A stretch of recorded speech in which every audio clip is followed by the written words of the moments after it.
Sound of music.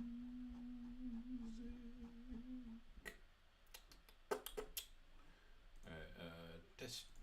Testing 1, 2, 3. ومن الشياطين Testing 1, 2, 3. ومن الشياطين. Right. We're all set. Oh yeah, that needs to be muted. Okay.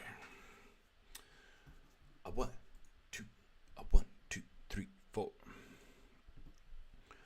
Assalamu alaikum. Welcome back to another episode of Quran in English. My name is Ahmed, and I'm happy to take you through the fourth and final section of Surah Al-Anbiya, the chapter of the prophets. We had story time in the last chapter, in the last episode, so I was very excited. And now we're going to finish off with a few more of the mentions of the prophets and then a few overall lessons. But first, let me explain what we're doing here. This channel is designed as an education channel, and I'm here sharing my education journey about the discovery of the Quran with you. I approach it from the perspective of a believer. I believe that this is the word of God as revealed to the Prophet Muhammad. I believe in every word, in everything that is being said. And I'm trying to understand what exactly is the Quran saying, and I'm starting specifically with what the Quran is saying, not looking at everything within the Islamic community. And I have perspectives that differ from the Islamic community. But the purpose of this channel is education. I'm not a Quranic scholar, nor am I an Arabic linguist. I've not studied the Arabic language beyond school, and I've not studied the Quran. In fact, this is my first read-through of the Quran for a lot of it. Yeah, I'm just sharing with you my understanding as a bilingual Arabic-English speaker and a believer. But if you have a different perspective on something that I say, please feel free to drop a comment. I'm happy to discuss, to learn, to educate myself as much as I hope that you might learn something as well. But yeah, that's all the disclaimers we need to do. Let's get into the last section. Some beautiful verses, some interesting people, some interesting stories. So let's give it a go. أعوذ بالله من الشيطان الرجيم. بسم الله الرحمن الرحيم. And off we go.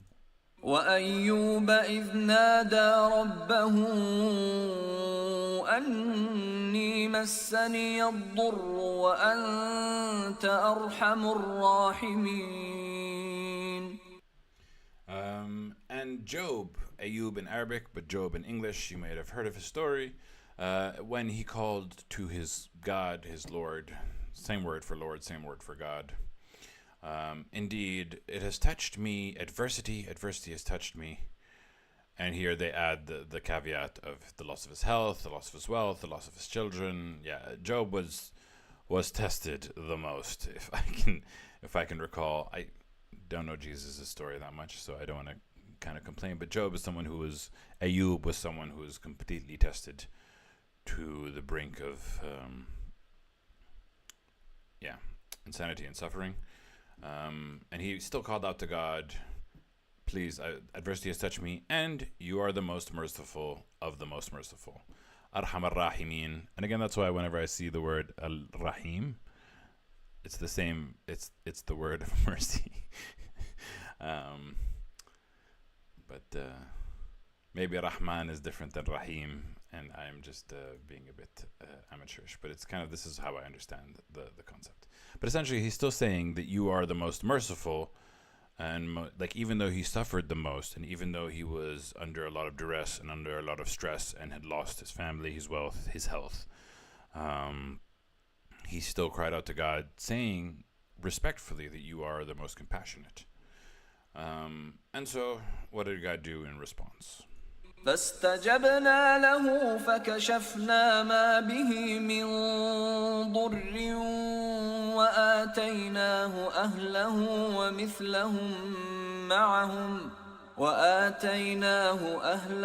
ومثلهم معهم رحمة من عندنا وذكرى للعابدين. So of course, we responded to him, and we removed on him what was of adversity. So remember, health, wealth, children. And then we gave him his family and their like thereof with them as a mercy from us and a reminder for all the worshippers. there's an interesting. I don't know where this idea came from, but I saw it in a TV show about Job, and I think the way that it's written in the Bible, someone who's from Christian culture will have to kind of correct me and let me know. But essentially, I think the idea was that he lost his children and lost his wife, and then God gave them back to him. And so the TV show and the movie were like, they're just pretending that these people that look exactly like your wife and children are them, which was like, it's a wild concept. But that's the idea, is that he lost his children, lost his wife. I don't know if he lost his wife, but I know he lost his children for sure. And then God gave them back to him, which is like, I don't know the specifics of the story, but everything's possible with God. God is capable of doing everything. So bringing back people from the dead is not a problem for God. It's just a very interesting analogy. But then it's, because here, the reason why I laugh is because it says, وَمِثْلَهُمْ, which means, and the like thereof, which kind of is like, he's replaced them with something that looks like them. But the translation here makes it a lot more sense. Twice as many. Mithlahum means, he gave him what he had as children and another in quantity of what he had. So like his own kids plus his kids and then some, I think that's kind of the main understanding. And it was as a mercy from us and a reminder for the worshippers. So that's all of us. Because the story of Job is in the Old Testament, and so the Christians also look at it, and so do we. We have Ayub, we have Job, it's a very powerful story of patience. It's an important lesson of patience. The main lessons the Quran has been teaching us is don't be arrogant and be patient. Those are the two things that should go hand in hand. And even if you're suffering, or even if you're doing well, both of them are tests and reminding you to be humble, be patient, and seek God's mercy. وإسماعيل وإدريس وذا الكفل كل من الصابرين. Speaking of patient, and then it says, and Ishmael, which we commonly know as the forefather of Islam, aka the tribe at which the Prophet Muhammad came from. I breathed in. 1 second, sorry. Ismail is the forefather of Muhammad, and where we get the Islamic religion from. Idris, which is Enoch, the book of Enoch. We haven't actually heard that much about Idris. And it says, and Dhul Kifl. Dhul Kifl is like the master of his own fate. That's what it says. The owner of his own, not the owner. Dhul Kifl means share in fate. Dhul Kifl is the one who his own, like he kind of his own share, his own fate. And there have been a lot of theories and hypotheses about who this was. Scholars are in a disagreement about who he was. Those maintain he was a prophet identity with various biblical prophets such as Ezekiel, Isaiah, or Obadiah. I think Ezekiel is the one that I found in multiple sources. I did not find of Isaiah and Obadiah. I don't know. But Ezekiel seems to be the common one. But long story short is, we don't know who Dhul Kifl is exactly. We have a few theories. Probably Ezekiel, probably somebody else. We're not sure. But all of them were the patient ones. And again, that seems to be a very strong quality desired in God's prophets and also messengers. But here we're kind of talking about the prophets specifically. وأدخلناهم في رحمتنا إنهم من الصالحين. To correct something I just said, I actually don't know if these are just prophets or if they're prophets and messengers. I don't know the exact split. That kind of specific understanding we're still kind of lacking a little bit. Or at least I'm lacking a little bit. If you have a clearer perspective, feel free to drop it in the comments. They might have been messengers as well as prophets. They might have been just messengers. They might have been just prophets. We don't know.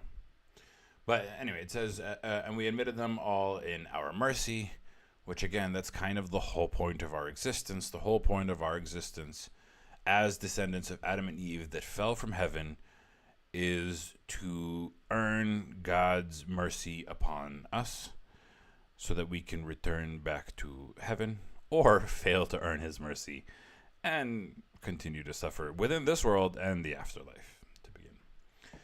And indeed, they were the righteous. Very clear. Patient, ask for mercy, be righteous. Oh.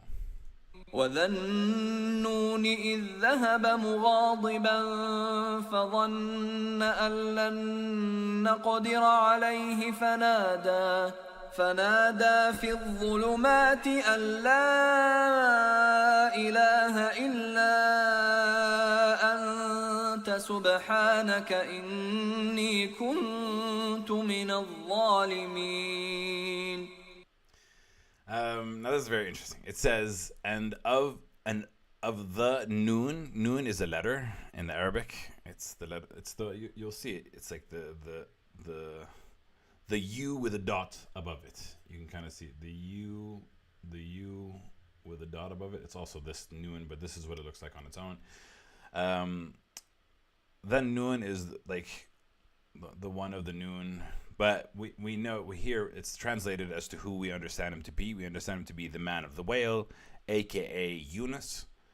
I once had an opportunity to like explore all the different verses that talk about the Nun and talk about Yunus, and try to see how those two stories are aligned. How are we sure that they are the same person? I believe in my first attempt to find the connections, I was able to find the connection to the Quran showing that the Nun is Yunus.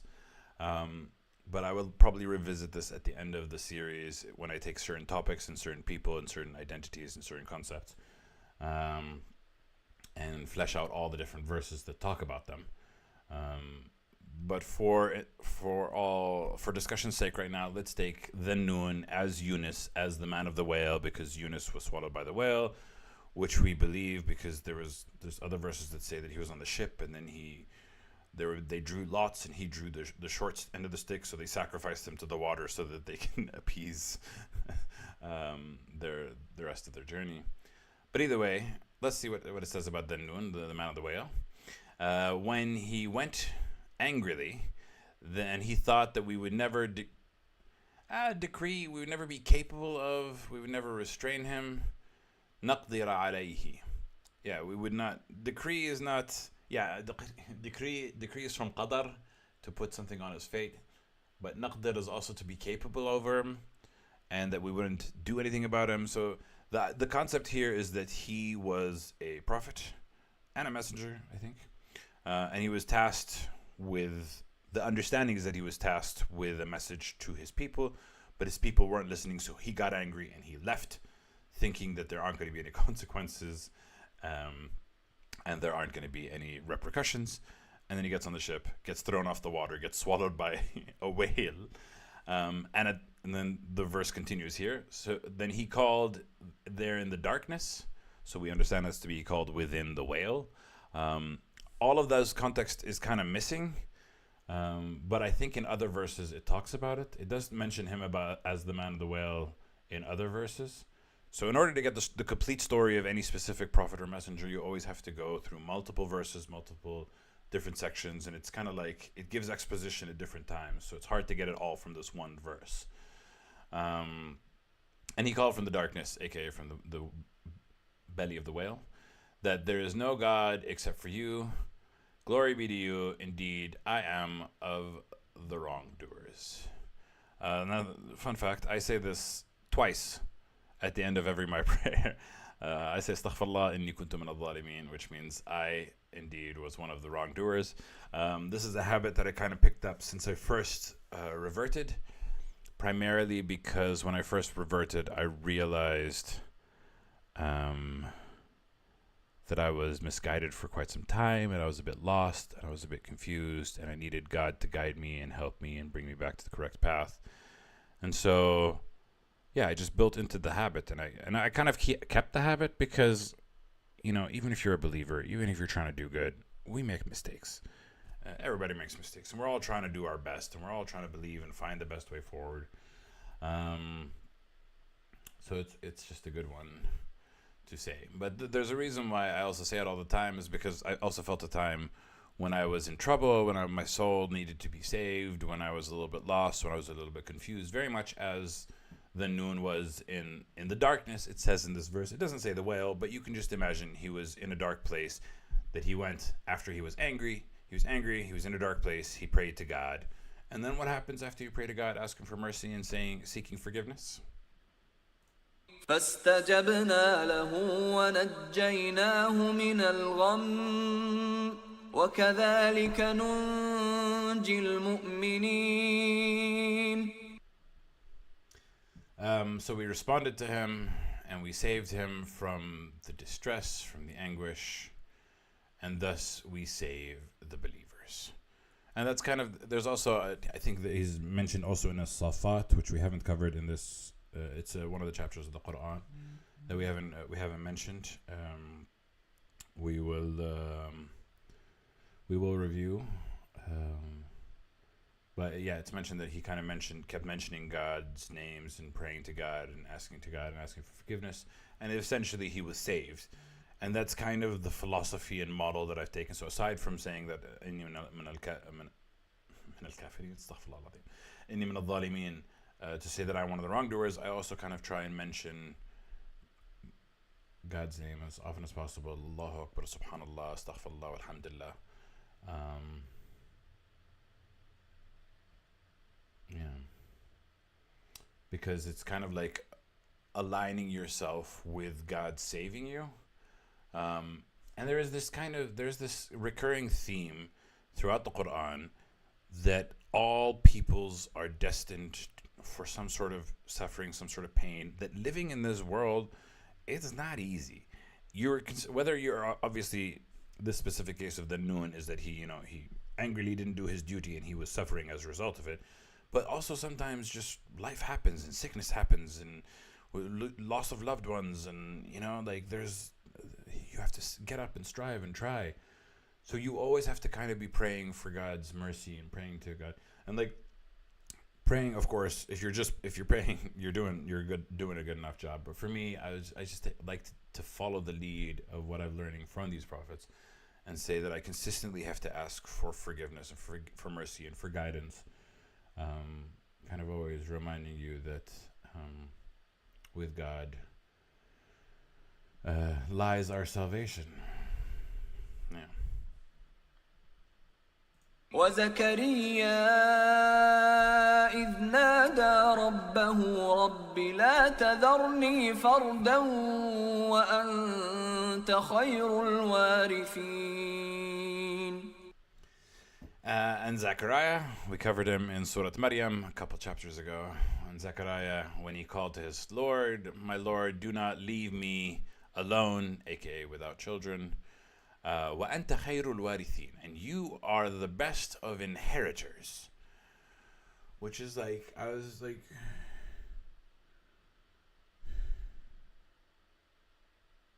was trying to understand, because I think Zechariah is asking for an inheritor, right? That's what it means to ask for offspring, to ask for children. And at the same time, he's saying, God, you are the best of inheritors. Maybe it's like a form of being humble and saying that, I would love someone to inherit me, but, if only you inherit me, my God, it's still good. I was thinking maybe that kind of concept. If you look at the footnote, it says, meaning you'll be there for eternity after all pass away. It didn't feel like it explained it well enough. It's kind of like sometimes how I feel like when I'm praying for something. You're like, God, please give me this thing. But if I don't get this thing, it's all good. I understand. I understand and accept whatever you give me. And maybe that's the kind of the concept. You are the best of inheritors, that even if I don't have anybody inheriting me, you will inherit me and you will take what I have.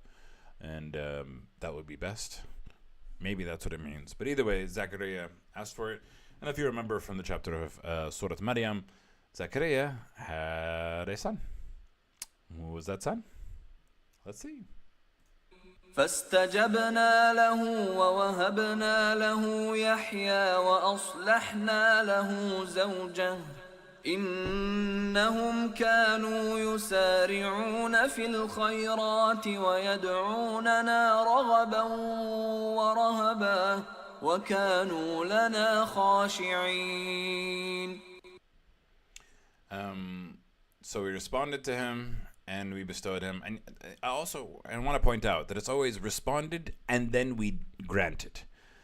Because we have seen in another part of the Quran that every prayer gets responded to, but not every prayer gets granted. So it's clear and it's important to say we responded to him and we bestowed upon him. So we responded to him and we did give him Yahya. Now, if you might not recognize the name Yahya, it loosely translates to John, because sometimes it's Yohanna, sometimes it's Yahya. And Yahya was the first of his name, so John's name. And this is John the Baptist.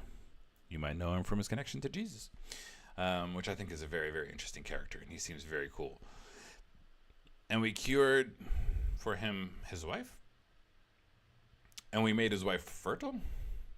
Aslahna, cured is kind of correct. I mean, I guess made his wife fertile, but maybe aslahna lahu zawjahu. We made right for him his wife. So it could be cured. It could be made her fertile.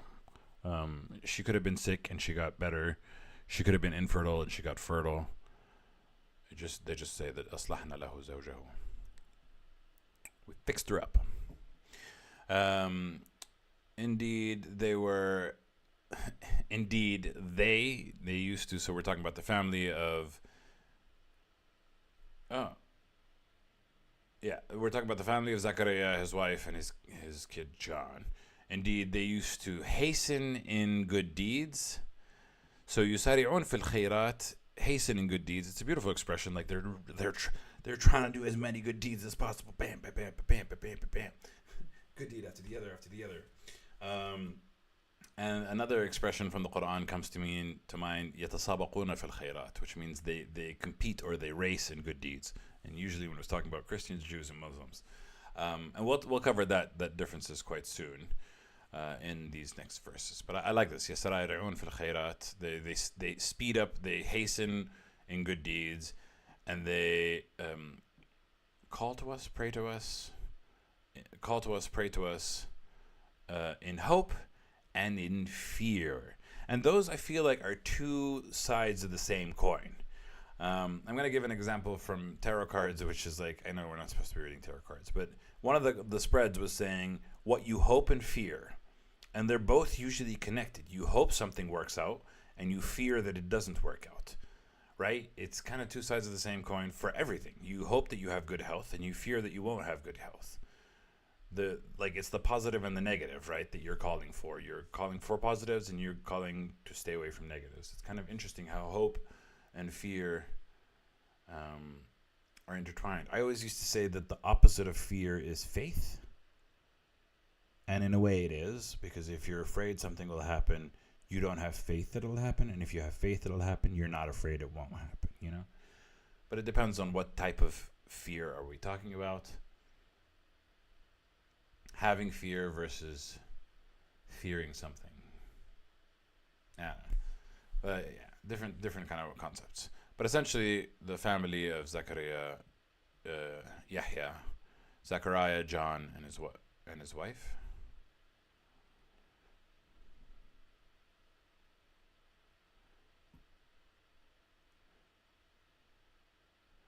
I'm trying to read this because this is, and we bestowed on him Yahya, and we cured for him his wife. This has got to be Zachariah, right? Let's not complicate matter, because I'm like, could it be John? I don't think so. Yohanna.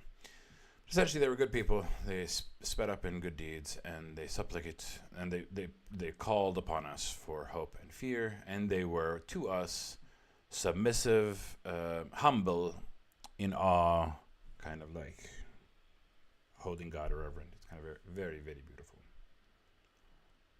والتي أحصنت فرجها فنفخنا فيها من روحنا وجعلناها وابنها آية للعالمين.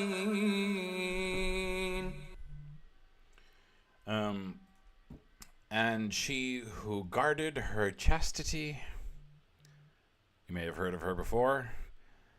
Maryam. Mary, mother of Jesus. She who guarded her chastity. So we breathed into her from our spirit, and we made her son a sign for the world. Very easy to know who this is talking about. Mary, mother of Jesus, and Jesus is her son who has made it the sign of the world.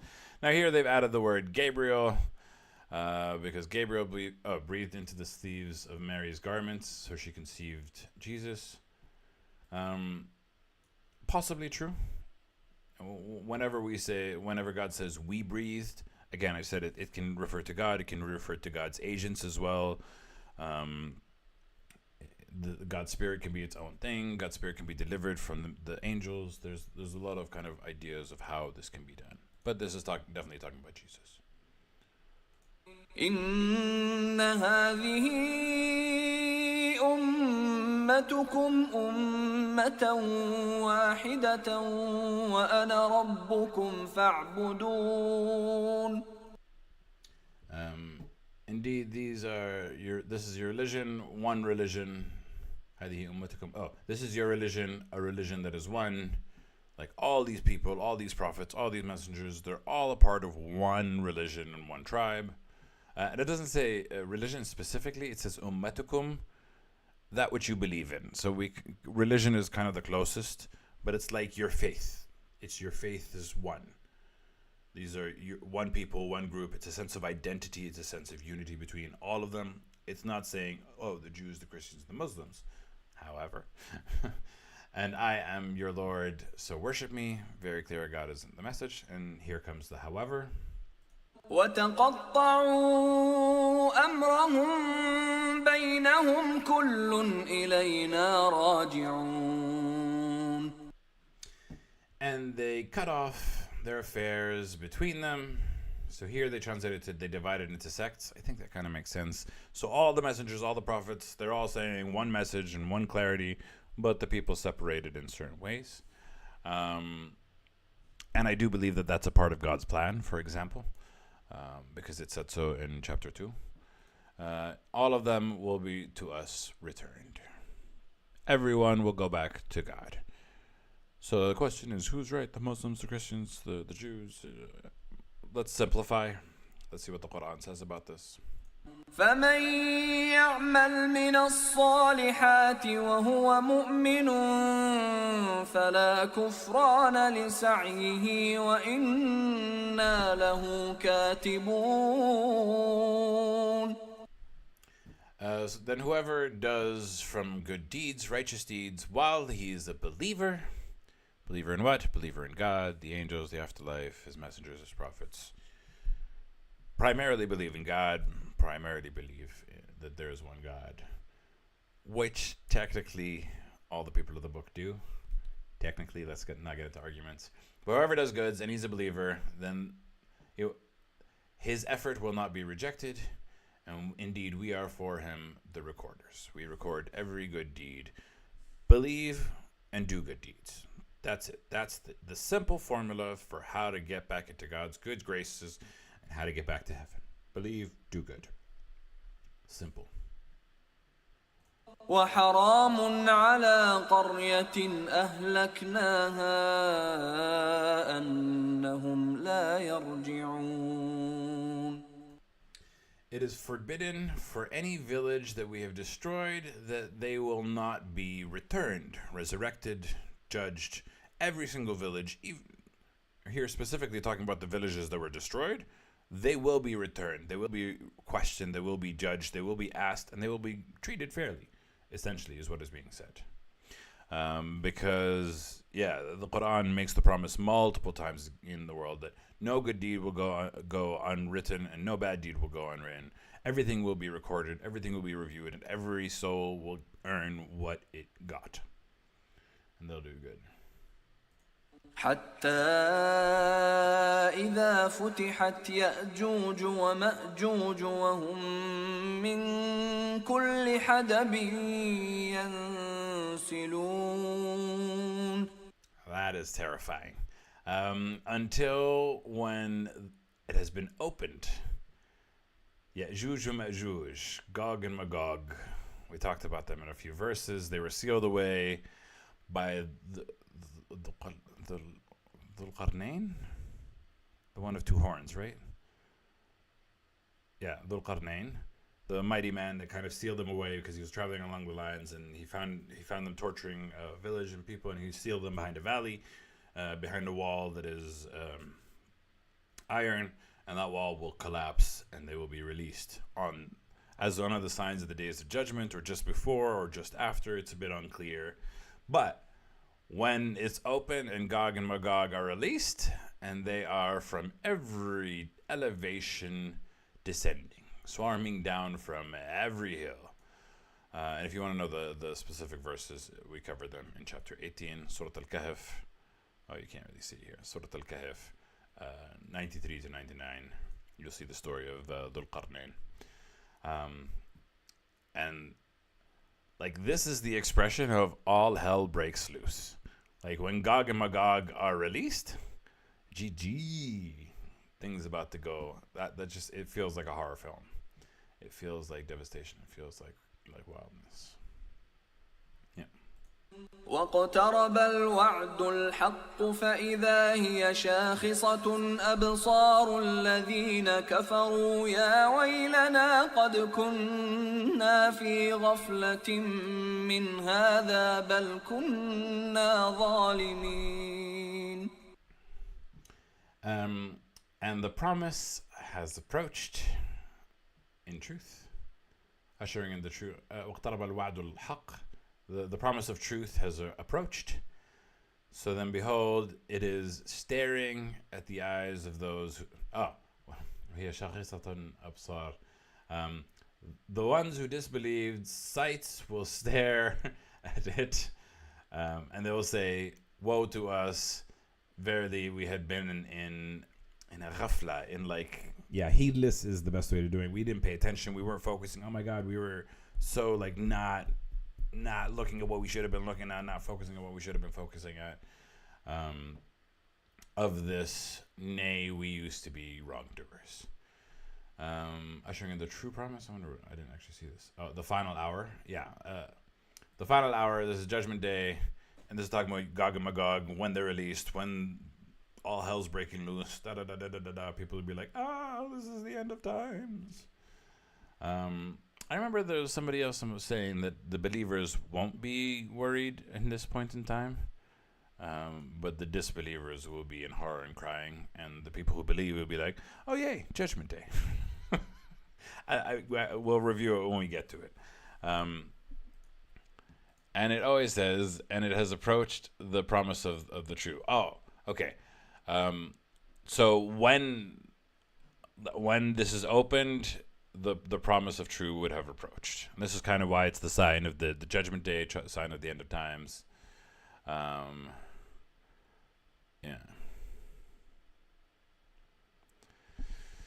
And they say, in fact, we used to be wrongdoers. إنكم وما تعبدون من دون الله حصب جهنم أنتم لها واردون. Indeed, you and what you worship from besides God are firewood for hell, and you are for it. You're bound to enter it. You're all bound to enter it. We have seen kind of the mention in the past couple of chapters is that the things that people worship are going to distance themselves from those that worship them. I'm going to say that they don't worship. But that's kind of saying they're also due for hell. They're also due for firewood, which I think makes sense. Which does place some culpability on those things as well. Those entities like Hecate, Lucifer, whatever, they do call people to disbelief, but people have to accept the call to disbelief, and both them and what they pray to are going to be firewood for hell, and they're all going to it. What does it say here? See footnote of 43. We haven't reached chapter 43 yet. لو كان هؤلاء آلهة ما وردوها وكل فيها خالدون. Now, if those things that they call gods were gods, they would not have entered hell. And this is obviously something that is only going to make sense on Judgment Day, because then you'll know that it's happened. They're in hell. Oh, are they really gods? Like, no, they're suffering in all eternity. And if they were gods, then they wouldn't be entering it. But they're not gods, so and all in it will abide forever. And usually with the Quran, whenever there's a mention of hell, but we're still going to mention hell first, and then we will mention heaven. Finishing hell off. لهم فيها زفير وهم فيها لا يسمعون. For them in it is sighing. Groaning sounds more accurate. It's not exactly wailing, but it's like, it is kind of a moaning, a kind of yeah, it's that kind of sound. And they are in it, they will not hear. They will not be able to hear. Huh? وهم فيها لا يسمعون. And in it they will not be able to hear. We have seen in the previous couple of chapters that they will not be able to see within hell. And they'll complain and say, why can't we see? We used to see in the real world. And God will be like, well, you didn't use your eyes to see the truths. You don't get your eyes now. Sorry, I'm adding more sass than need to be. But essentially, they'll also not be able to hear. The Quran does say Summun Bukmun. No? Maybe I'm confusing it. But not seeing and not hearing. But definitely feeling, because they're going to feel a lot of pain and a lot of suffering. And on the counter side, whenever we talk about hell, there is always إن الذين سبقت لهم منا الحسنى أولئك عنها مبعدون. And those who, what has passed for them from us from the good, إن الذين سبقت لهم منا الحسنى. Yeah, so here the trend is those who we have destined the finest reward, that which has gone forth, that which has passed for them the good. Anyway, those who do good, those are the ones who will be far removed from all that torment, from all that suffering, from all that destruction. They won't even hear, but let's go with the verse and describe it. لا يسمعون حسيسها وهم فيما اشتهت أنفسهم خالدون. They do not hear even the slightest sound of hell. And they have, from whatever they desire for their souls, abiding forever. They will delight forever in what their souls desire. I cannot wait. There are a lot of things in this world that I have had to give up to be a good person. And a lot of things I've lost along the way. And both of those things I am looking forward to in heaven so badly. But before heaven, there's a whole life ahead of me. And work and staying humble and keeping myself aligned and keeping asking God for his mercy. Because I want this. I want this. I want it pretty bad. Inshallah, ya Rabb. لا يحزنهم الفزع الأكبر وتتلقاهم الملائكة هذا يومكم الذي كنتم توعدون. The terror will not grieve them. Oh, the supreme horror of that day will not disturb them. That's kind of what I was talking about. It doesn't feel like on the day of judgment, the believers will go, oh no, the believers will go, oh, finally. You see death and destruction, everything going destroyed, and all the believers are going, yeah, this is what we waiting for. This is what we believe in. It's time to go. We ain't gonna be sad. You know, it's also kind of a weird juxtaposition, seeing all death and devastation and destruction, and not being sad. لا يحزنهم الفرح. The greatest terror will not let them grieve. They will not disturb them. They will not be sad about it. And the angels will greet them this day. The angels will greet them and tell them, this is the day that you were promised. This is your day which you have been promised. So yeah, on that day, the supreme horror, death and destruction angels will come to them and be like, hey, don't you worry. This is what you're waiting for. This is what you believed on. This is what you're holding on to. It's time for the reward. It's time for the reward. Mishan Allah. Mishan Allah means for God's sake. يوم نطوي السماء كطي السجل للكتب كما بدأنا أول خلق نعيده وعدا علينا إنا كنا فاعلين. Now I have a lot of questions about this, but it's very interesting. First it says, the day that the heaven, the sky, will be folded like the folding of a scroll. So rolled up. It's like a folding of a scroll for, it says book, but we understand it to be record. So like scrolls used to be rolled up, and the sky is going to be folded like this. God's like, okay, we're done. Time to reset. We've played our game of risk.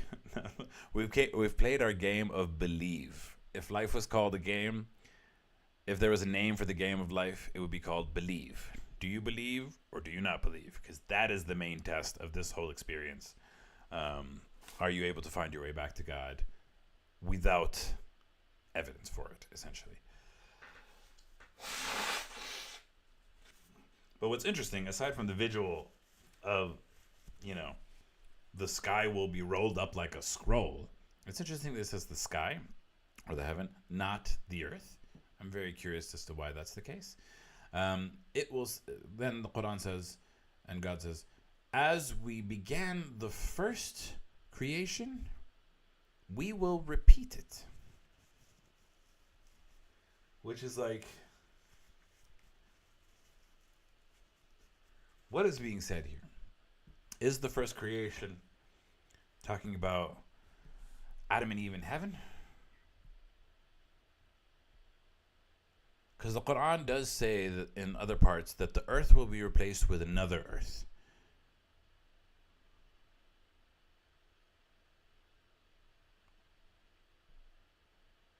And I'm trying to think, is this like a cyclical cycle? Concepts of reincarnation come into mind. Concept of it's like, okay, the first phase of the world ends and then the second phase is heaven.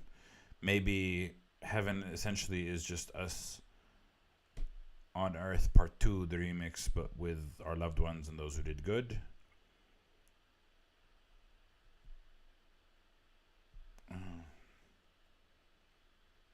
I don't know. I don't fully understand it, and I'm sure scholars have explained this in a lot of detail, but it just says the sky will be rolled up into a scroll, and we will as we did the first creation, we will repeat it. So just as we produced the first creation, so we shall reproduce it. Ahlan Mahab, good afternoon. How's my favorite preacher? Your favorite preacher's doing well. Did you know that the sky will be rolled up, the heavens will be rolled up like a scroll? It's very interesting. And as the first creation was created, we will be repeated. It's very interesting. And it says a promise upon us, and indeed we are doing this, which is just a very interesting visual of like the sky being rolled up, and that the earth will be I don't know if it's the world, I don't know if it's transition from this world to heaven, I don't know if it's a kind of cyclical pattern where it constantly repeats itself. I don't know. I don't fully understand, but it's cool for what it is. It's very interesting. ولقد كتبنا في الزبور من بعد الذكر أن الأرض يرثها عبادي الصالحون. And we have written in the Zabur is the Psalms, David's Psalms, من بعد الذكر,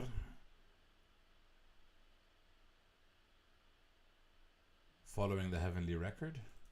I kind of feel like it's following the Torah, but I'm not sure, because the David Psalms came after the Torah, right? The Zabur is the David Psalms, for sure. I'm pretty sure, because we have covered it multiple times on this channel. وَأَتَيْنَا دَاوُدَ الزَّبُورِ. And we wrote in the Psalms from after the mention, the record, that the earth will be inherited by my righteous servants, my righteous slaves. So here we see, Psalms 37:29, the righteous shall inherit the land, which is very interesting, because I do believe at least the Bible's records of what Jesus said was that the meek shall inherit the earth, which I wonder those connections. But again, I still don't trust what's in the Bible. I have not studied the Bible. I cannot speak about it. But essentially, the righteous shall inherit the earth. And again, it's that concept of, will the earth be replaced with another earth? And is this after the earth will be kind of restarted again, and then, only the good will be left on earth? And it's kind of like this life is the test, and then the second life is the reward, is the heaven. And we get to remain forever in La La Land. I don't know. Questions. Lots of questions. It's very cool. إن في هذا لبلاغا لقوم عابدين. Yeah, so it says, indeed, in this is a message for people that worship. Now, for me, I just go with what is being said. This is what's being said. But they've added, surely this Quran is sufficient as a reminder for those devoted to worship, is a wild conjecture of what the verse exactly says. Indeed, in this is a message for people that are worshippers. And I think it's very obvious in what is being said is a message, which, yeah, sure, we're talking about the Quran, but adding, surely this Quran is sufficient as a reminder for those devoted to worship, is like, whoa, how did you get this sentence out of what is being said? In this is a reminder for those who are worshippers. Complete. It's makes so much sense by itself. I don't understand. Yeah, but not the first time nor the last time that I will disagree with common understandings of the Quran. وما أرسلناك إلا رحمة للعالمين. And we did not send you except as a mercy to the world. And again, usually when the Quran is addressing you, we understand it to be addressing to the Prophet Muhammad. And this absolutely applies to the Prophet Muhammad, peace be upon him. But it can also apply to other messengers, for example, if the Quran acts as a guidebook for messengers, as is a theory that I have. قل إنما يوحى إلي أنما إلهكم إله واحد فهل أنتم مسلمون. And again, what's the message given to the Prophet Muhammad and all messengers and all prophets of all time? Say, indeed, it has been revealed to me that your God is only one God. So will you submit? The word is Muslimun, will you become Muslims? But Muslims means something. It's not the identity that we know it today. Muslim just means those who submit to God. فإن تولوا فقل آذنتكم على سواء وإن أدري أقريب أم بعيد ما توعدون. Again, same message can be said to all messengers, but this is what the Prophet Muhammad was told and was said. But if they turn away, then say, I've announced to you equally. I have announced to you all the same. I've delivered the message, because that's the messenger's duty, is to deliver the message, not to make people believe. Deliver the message. And I know whether, and in adra, and I do not know, it's hard to explain, but in adra, I do not know whether it is near or far what you are promised. Which is interesting, because I believe, if we hear Jesus' word, he said the hour of God is at hand, indicating that it's near. And the Quran has mentioned that it is near, but in what frame of reference? Near in the entire existence of the universe? Then sure, yeah, we're quite near the end. But near from the concept of our lifetimes, who knows? And the main message here is being told is that, all you have to do is deliver the warning and say, I don't know if it's soon or far, near, far, wherever you are, what you are promised. إنه يعلم الجهر من القول ويعلم ما تكتمون. Indeed, he knows the what is declared, what is said out loud from speech, and he knows what you conceal. And this is a general lesson for us all. وإن أدري لعله فتنة لكم ومتاع إلى حين. And the last thing he's instructed to say is that, I do not know, perhaps is a trial for you or enjoyment for a specific time. The fact that the hour is not here could be a trial, could be to test you further, it could be to see if you stray, to see if you focus. Finding faith, I think, is easy once in life. Keeping hold of faith is something that requires time, effort, and energy, because it requires a consistent humbling and a consistent vigilance, and it is hard resisting temptation for all your life. It will wear upon you, it will stress you, life will test you.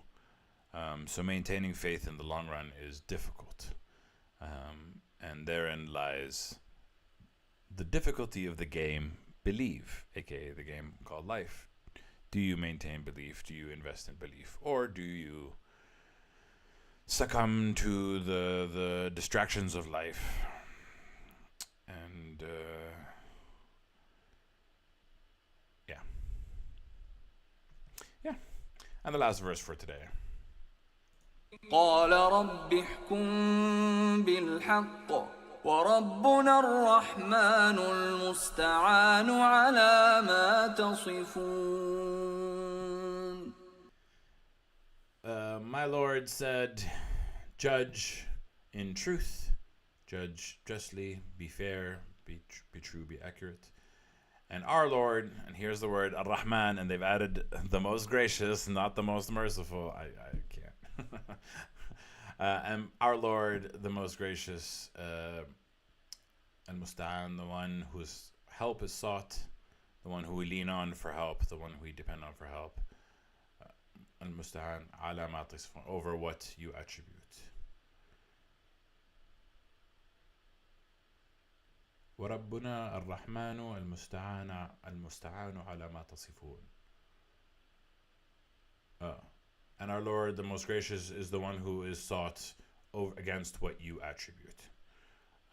Which kind of means that we're leaning on God to overcome the injustices of the world. I think.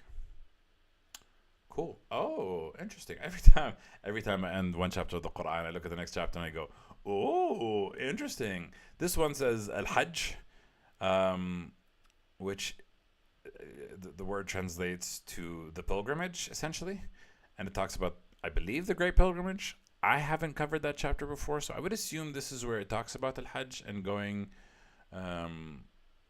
to go to Mecca to do the pilgrimage, one of the pillars of Islam.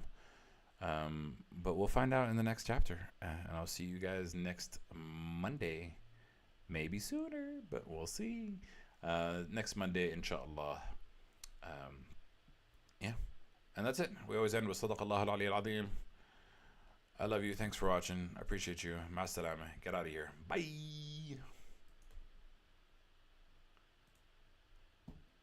Mohab.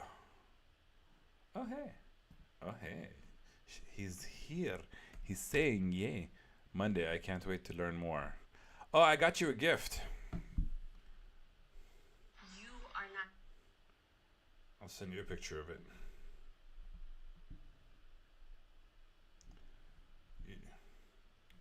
Special gift from me to you.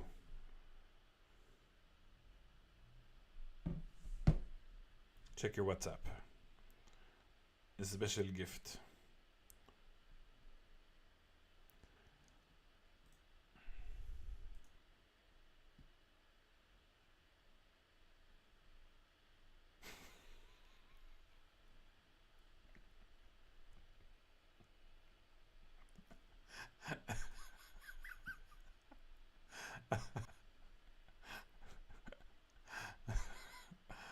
I hope I hope that goes. I think it's gonna go.